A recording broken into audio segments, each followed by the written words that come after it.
हमारे इस खास कार्यक्रम में आज हम प्रभात झा जी से चर्चा करेंगे, जो मौजूदा राजनीतिक हालातों पर हमारे साथ चर्चा करेंगे। हमेशा अपने अलग अंदाज के लिए पहचाने जाते हैं प्रभात झा जी, हमारे साथ जुड़ चुके हैं। प्रभात झा जी, आपका बहुत स्वागत करता हूं बंसल न्यूज़ पर, और इस चर्चा को आगे बढ़ाएंगे। हमारे साथ जुड़े हैं शरद जी। धन्यवाद सुमित, और सीधे मैं रुक करता हूं प्रभात जी की तरफ और बहुत स्वागत करूंगा। और जैसा आपने कहा कि अलग अंदाज और अलग मिजाज के राजनेता हैं, खुलकर अपनी बात कहते हैं और एक पत्रकार हैं, तो एक पत्रकार की तरह उनकी आंखें हमेशा चमकती रहती हैं और नए विषयों और नए संदर्भों को लेकर वो सजग ही नहीं रहते, बल्कि अपनी कलम भी उस पर खूब चलाते हैं। लिखने का इतना शौक़ है कि परिवार का कोई मांगलिक आयोजन होता है तो हज़ारों पत्र अपनी लेखनी से लिखकर उन लोगों को, अपने शुभचिंतकों को और अपने प्रियजनों को भेज देते हैं कि आप सादर आमंत्रित हैं। और किसी की व्यक्तिगत लेखनी से लिखा कोई पत्र भले ही उसमें चंद हरफ हों, चंद शब्द हों, लेकिन वो बहुत आह्लादित करता है, प्रसन्न करता है। प्रभात जी, वेलकम करते हुए जानना चाहूँगा आपसे, और इस मौके पर जब मैं आपसे बात कर रहा हूँ तो अनलॉक 1 की बात हुई है, यानी हम एक और लॉकडाउन के एक और दूसरे स्वरूप की तरफ बढ़े हैं, जिसे अनलॉक 1 नाम दिया गया है।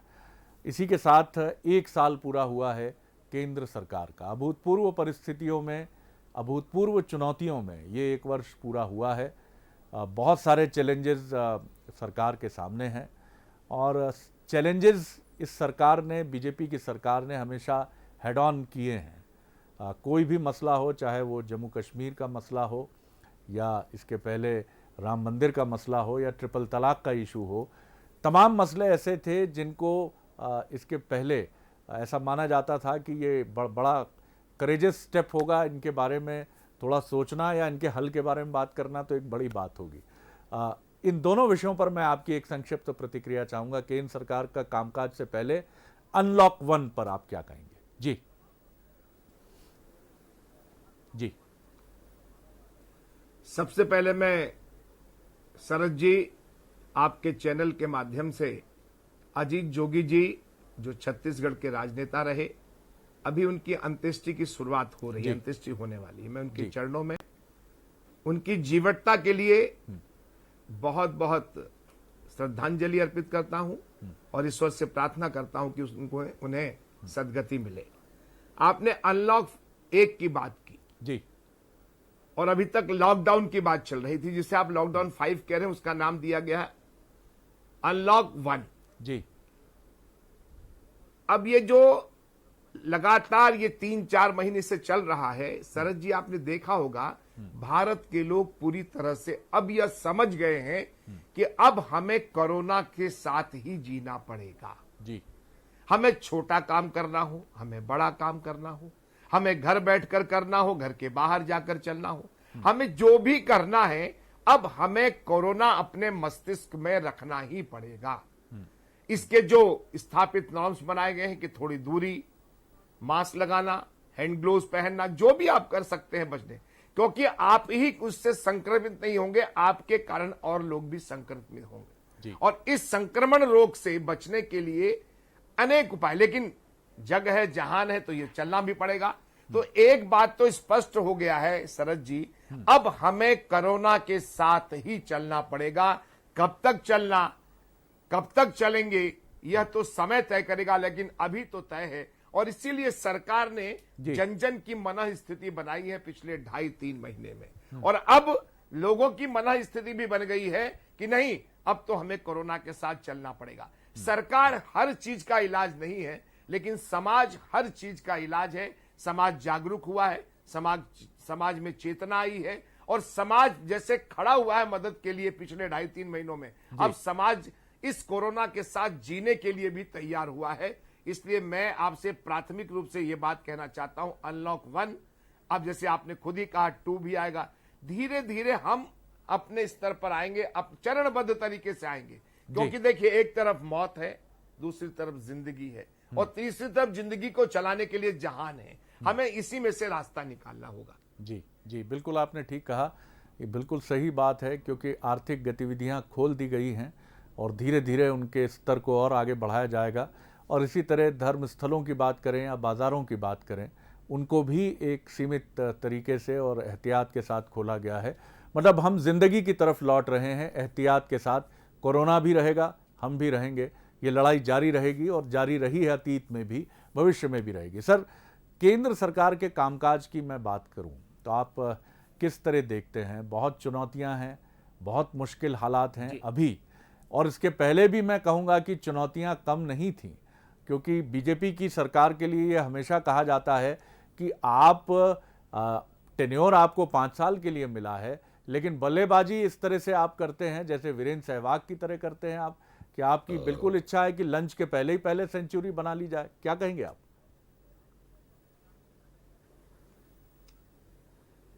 नहीं शरद जी, ऐसा देखिए, जी भारत में अनेक प्रधानमंत्रियों के पत्रकार के नाते आपने दौर देखे भी होंगे और पढ़े भी होंगे। जी क्या आज भारत का प्रत्येक नागरिक अपने नेता, अपने प्रधानमंत्री पर विश्वास कर रहा है कि नहीं? खुली किताब है नरेंद्र मोदी जी की। जी सबसे पहले भारत माता, फिर भारत, फिर भाजपा, फिर स्वयं के बारे में सोचना। इसलिए इस 1 वर्ष पर जो आपने कहा है, मैं इसको शीर्षक देता हूं पत्रकारिता की भाषा में, विचारधारा का वर्ष, परंतु और कोरोना से संघर्ष। जी अब विचारधारा, आप कहेंगे क्यों बोल रहे हैं आप?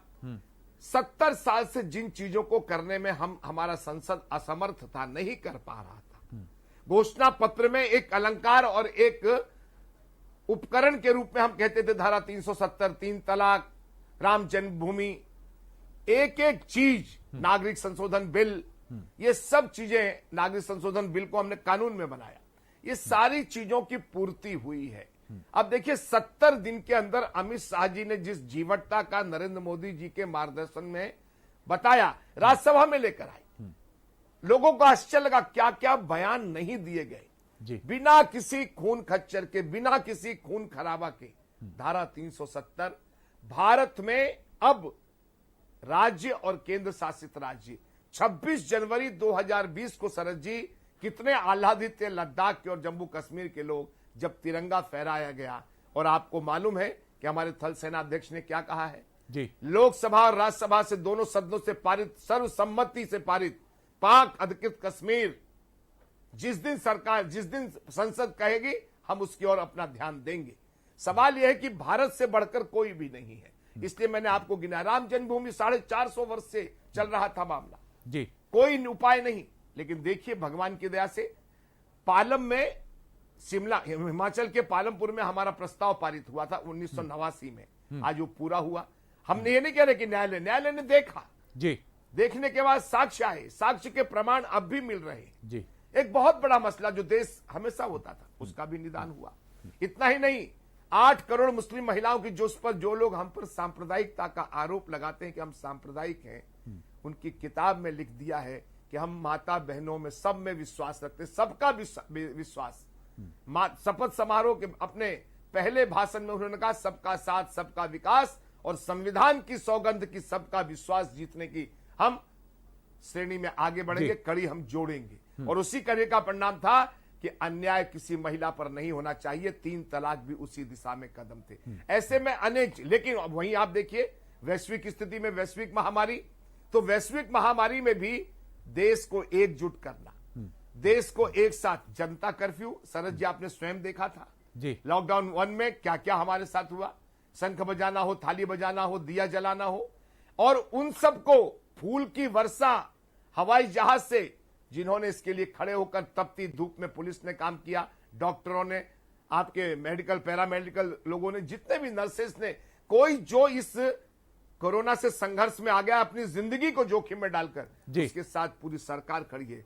हाथ जोड़कर उन्होंने कहा था, मैं प्रधानमंत्री के रूप में उद्बोधन नहीं दे रहा हूं, मैं हाथ जोड़ के कहता हूं कि गरीब भाइयों बहुत कष्ट होगा, आपको बहुत कष्ट होगा, लेकिन मजबूरी है, एक तरफ जिंदगी है, दूसरी तरफ बिल्कुल मौत है। प्रभा जी, मैं आपसे हाथ जोड़ के परिवार इससे की हम मुखिया सहमत के हैं, नाते बिल्कुल कहता हूं, सहमत हो आप सकते अपने हैं घर में रहिए।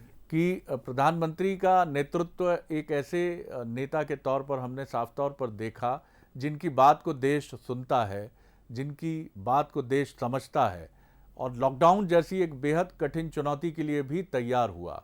और इसी दौरान श्रमिकों की एक कठिन चुनौती भी आई, जिसको लेकर ये भी कहा गया कि क्या इसके बारे में ठीक से विचार नहीं हुआ था। हालांकि श्रमिकों का जो चैलेंज है इसको मैनेज करना बहुत चुनौतीपूर्ण था। और जैसा आपने कहा कि हर चीज़ सरकार की जिम्मेदारी नहीं है, समाज ने भी ये जिम्मेदारी संभाली और हमने देखा कि चाहे फिल्मी सितारे हों या आम आदमी हो, उसने अपने भंडार जितना उसका सामर्थ्य था उसने खोला। और अब हमें ये खबरें काफ़ी मानवीय चेहरे के साथ सामने आती दिख रही हैं। इस पर एक छोटी टिप्पणी लेकर मैं एक और बड़े सवाल पर आऊँगा। जी, क्या कहेंगे आप?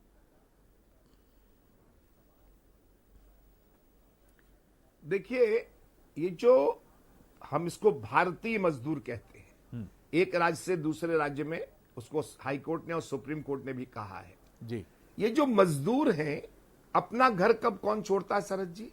जी, अपने उदर की पूर्ति के लिए। ठीक बात। और उस उदर की पूर्ति के लिए भी एक बात छुपी होती है कि उसमें भी निर्माण के लिए मेहनत करूंगा तो मुझे मेरी उदर पूर्ति होगी, परिवार।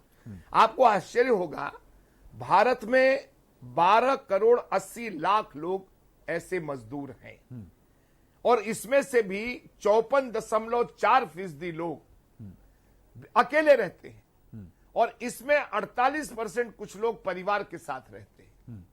अब ये अचानक जो बातें हुई, कोरोना कोई किसी दल को बुलाकर कि नहीं भाजपा की सरकार है, एनडीए की सरकार है तो हम जाएंगे, हम नहीं जाए, ऐसा नहीं था। ये विपदा सब पर आई है, जो एक एक भारतीय पर आई है और वैश्विक तौर पर 193 देशों में आई है। इसलिए हमारा मानना है कि मजदूर की पीड़ा, वो तो घर छोड़ दिया ना, गांव छोड़ के चला गया। वो गांव तब छोड़ता है जब उसके उदर की आग जलती है और उस आग को बुझाने के लिए उस शहर की ओर जाता है जो शहर चकाचौंध होता है। जी, एक एक मैं आपको भाई खल्ला बंबई का किस्सा सुनाता हूं। एक जो खाट होती है, एक खाट से दूसरे खाट पे बांध के 28 खाटों का अंबार लगता है। रात को जब वो वॉशरूम, उसको पेशाब लगता है, जाना होता है तो पॉलीथीन में ही रात को पेशाब कर लेता है। ऊपर वाला आदमी सीढ़ी से जाता है। इस गरीबी में जिंदगी लोग बंबई में जीते हैं, इस जिल्लत में जीते हैं। अब ऐसे में हुआ है कठिनाई। आपको आश्चर्य होगा कि 23% लोगों के पास 100 रुपए बचे थे, क्योंकि ऐसे लोग काम करते हैं जो सुबह कमाते हैं, शाम को कमाते हैं। महीने भर नहीं कमाएंगे तो दूसरा महीना नहीं चल पाएगा। इसीलिए धैर्य धर्म की परीक्षा थी ये। और राष्ट्र को निवेदन किया, उन्होंने सभी उद्योगपतियों को निवेदन किया कि नहीं भाई, इस समय सभी को संभालना पड़ेगा, सभी को लाना पड़ेगा। आप पैसा मत काटिएगा, इन्हें पैसा दीजिएगा। लेकिन आप जानते हैं ये बातें बहुत कही गई, कितनी मान्य हुई। और एक मनोविज्ञान है शरद जी, आप भी जानते हैं, आप रिपोर्टर रहे हैं, आप यूनाई में रहे हैं, आप पत्रकार हैं। जब आदमी के मन में जुनून आ जाता है कि नहीं मैं तो ये करूंगा चाहे जो हो जाए, आदमी का एक मनोविज्ञान हो गया उसका कि नहीं मैं तो जाऊंगा अपने माता पिता के पास, पत्नी के पास, बच्चे के पास, मैं छोड़कर काम कर रहा हूं। तो वो जो 48% लोग जो बच्चे सहित थे और जो 54% बिना बच्चे सहित थे, उनको तड़प लगी कि कैसे भी जाना है। और यही कारण था, हजार हजार किलोमीटर लोग पैदल चल पड़े। सरकार की एक सीमा है, सरकार उस सीमा को किसी के धैर्य की परीक्षा कैसे लेती। लॉकडाउन सेकंड जब हुआ तो लोगों को लगा भाई लॉकडाउन 3 भी होगा, कैसे जाएंगे, अब मरेंगे तो अपने घर पे ही मरेंगे। खाने को 84 करोड़ लोगों को खाद्य सामग्री दी गई, 41 करोड़ लोगों के खाते में जनधन के पैसे दिए गए, 84 करोड़ किसान, 84 हजार करोड़ रुपए किसको दिए गए? किसानों को 2 महीने में ऋण दिए गए।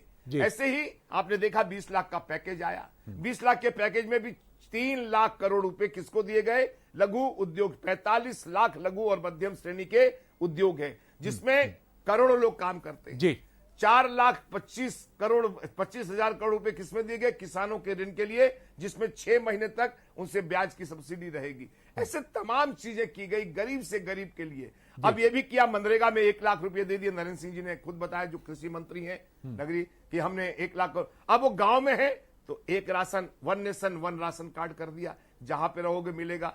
जो कर सकते ये एक सराहनीय कोई पहल भी है। सरकार, जी, अगर प्रभा जी, कांग्रेस की भी सरकार होती शरद जी, तो वो भी यही करती। जी, इसलिए सरकार इसमें नहीं, सरकार समाज से बढ़ के नहीं है। समाज सरकार की जननी नहीं है, समाज सरकार की जननी है, सरकार समाज की जननी नहीं। बिल्कुल, आपने सबको मिलकर, ये महत्वपूर्ण बात है, ये महत्वपूर्ण बात है आपकी कि समाज सरकार की जननी है। बिल्कुल ठीक बात है। जी, राजनीति हम सड़क पे करेंगे ना। जी, बिल्कुल आपने ठीक कहा। और यही वजह है कि समाज को अपने दायित्व बोध के साथ शरद जी, जी सामने आना चाहिए और वो दायित्व बोध जो है उसका वो प्रखर होना चाहिए। राष्ट्रीय जी। नहीं, मैं एक निवेदन कर रहा हूं। जी। मैं एक निवेदन कर रहा हूं, राष्ट्रीय कर्तव्य का जागरण हुआ है। ये मेरी माँ है, ये मेरी मातृभूमि है, ये मेरा भारत है। मैं खाऊंगा 2 रोटी, लेकिन मैं 2 रोटी खिलाऊंगा। जी। 2 रोटी नहीं खाऊंगा, 1 रोटी बांट दूंगा। ये जो भावना चली है, वर्षों हो गए शरद जी हम परिवार के साथ नहीं बैठते थे। कोरोना के अवगुण तो बहुत हैं, लेकिन कोरोना के बिल्कुल, जो बिल्कुल। चुनौतियों का अवसर ये आप ठीक कह रहे हैं। जागरण हुआ पूरे भारत। बिल्कुल आपने ठीक कहा। और ये बातें प्रभात जी हमारे पास मैं कई। आपको एक उदाहरण देता हूं। जी जी बोलिए। मैं एक उदाहरण दे रहा हूं। जी एक उदाहरण। जी। मैं दिल्ली में था, मैं अभी 6 दिन पहले आया हूं। दिल्ली में बैठकर मैंने 15,557 लोगों से टेलीफोन से मध्य प्रदेश में बात की। लोगों को बिठाकर, 10 मित्रों को बिठाकर कि लगाओ यार, ये जियो है, इसमें पैसा नहीं लगता है जी, 400 रुपए लगेंगे।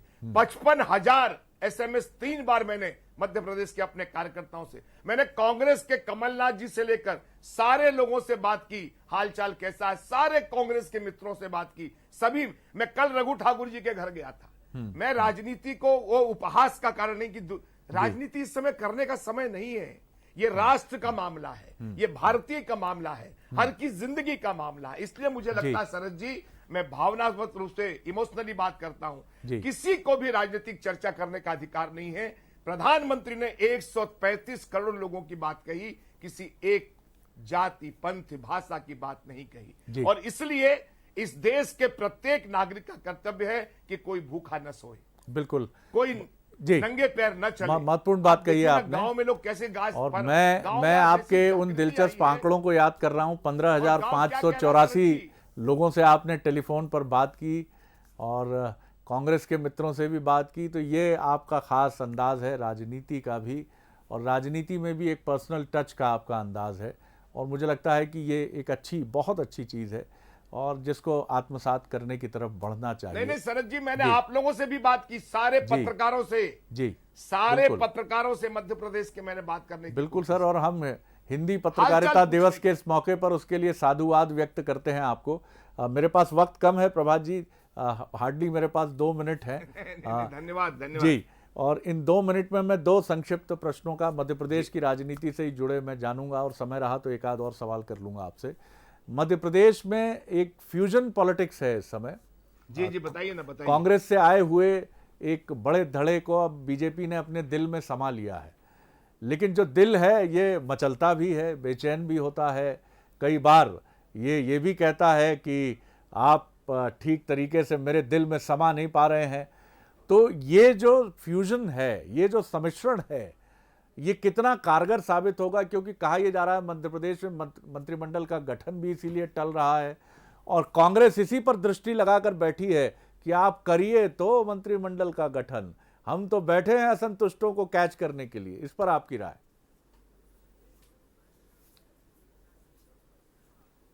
देखिए, कांग्रेस अपने घर को तो संभाल नहीं पाई। सरकार हमने नहीं बनाई, सरकार तो कांग्रेस के लोग दरवाजे पर आए कि नहीं खटखटा रहे थे। क्या आपके घर पर कोई आएगा तो आप खटखटाएगा तो दरवाजा नहीं खोलोगे? क्या हम बहुत साफ आदमी हैं? हम साधु संत तो राजनीति में नहीं, हम राजनीतिक घटना सत्ता में आना चाहते हैं, सरकार समाज की सेवा करना चाहते हैं। कल का विरोधी आज का समर्थक, यह गुरु जी का वाक्य था जो द्वितीय सरसंघ चालक हुए। वो अभी एक बार 1963 में उन्होंने संक्रांति के अवसर पर अपने बौद्धिक में कहा था कि हमारा कोई विरोधी नहीं, और आज का कोई विरोधी भी है तो कल का समर्थक बनेगा। जी, आप भी जानते हैं कि मैं कितनी लड़ाई लड़ा हूं, लेकिन जब केंद्र ने निर्णय किया तो केंद्र के निर्णय के सामने, निर्णय होने के पूर्व तक चर्चा, निर्णय के बाद सिर नवाकर उसको मानने का सामर्थ्य ही कहलाता है कार्यकर्ता। और वो कार्यकर्ता के नाते मैं ज्योतिरादित्य सिंधिया के फॉर्म भरवाने के लिए भी यहां पर आया था। जब मुझे कहा गया मेरे राष्ट्रीय अध्यक्ष द्वारा, तो मैं यहां पर आया। इसलिए नहीं, पार्टी ने तय कर दिया, उसमें इफ एंड बट नहीं है। कल क्या होगा मैं नहीं जानता। आज तो सरकार आई है, इस सरकार को अब कांग्रेस के मित्र क्या सोचते हैं पता नहीं, मैं तो अपना जानता हूं। हमारे यहां कार्यकर्ता भाव से जो भी आएगा उसका स्वागत है। बहुत बड़ा दल है ये, 17 करोड़ के लोग सदस्य हैं इसके। सवाल ये है कि आप आए हैं तो हमारी विचारधारा अपनी उसको सबूल, और हम नया इसलिए नहीं मानते हैं कि राजमाता विजयाराजे सिंधिया ज्योतिरादित्य जी के पिताजी स्वर्गीय माधवराव जी महाराज, वो स्वयं भी जनसंघ से पहली बार संसद बने थे दिए पर। मैं आज ही उनका एक चिट्ठी पढ़ रहा था जो उन्होंने जनसंघ के नेता के नाते सबको लिखी थी, वो मेरे पास कॉपी भी रखी हुई है। आज कोई पत्रकार आए थे तो मैंने दिखाया। सवाल क्या है, समय काल परिस्थितियों के अनुसार निर्णय होते हैं। आज जो मैं कह रहा हूं, हो सकता है कल परिस्थितियां बदले। समझदार कार्यकर्ता वो है जो अपने हम नेता पे विश्वास करते हैं, हम शिवराज सिंह चौहान पे विश्वास करते हैं। आपने कहा मंत्रिमंडल वाली बात, यह मेरा कार्य नहीं है। हमसे हमारा दल पूछता है, पूछेगा तो जरूर बताएंगे, लेकिन यह तो मुख्यमंत्री का अधिकार है और वो परिस्थितियां जानते हैं पूरी तरह से कि आज क्या निर्णय लेना है, क्या बातें तय हुई होगी। अमित शाह जी से, जगत नड्डा जी से, प्रधानमंत्री जी से उनकी चर्चा होगी। चलिए, हम जी। इतना ही जानते हैं, जी। जो हो वो अच्छा हो और मध्य प्रदेश के विकास में हो, यही हमारी भावना है। बहुत धन्यवाद करता हूं प्रभात जी, और बहुत सारी दिलचस्प बातें आपने कही हैं और बहुत सारी ऐसी भी बातें कही हैं बहुत बहुत धन्यवाद। जिसके लिए विचार तत्व से संचालित एक राजनेता के तौर पर आपकी पहचान होती है। मैं बहुत धन्यवाद करता हूं और आपकी भावी राजनीतिक यात्रा के लिए बहुत सी शुभकामनाएं। तो ये थे प्रभात झा, राष्ट्रीय उपाध्यक्ष, अपने खास अंदाज में। उनका कहना है कि कहीं कोई कठिनाई नहीं है।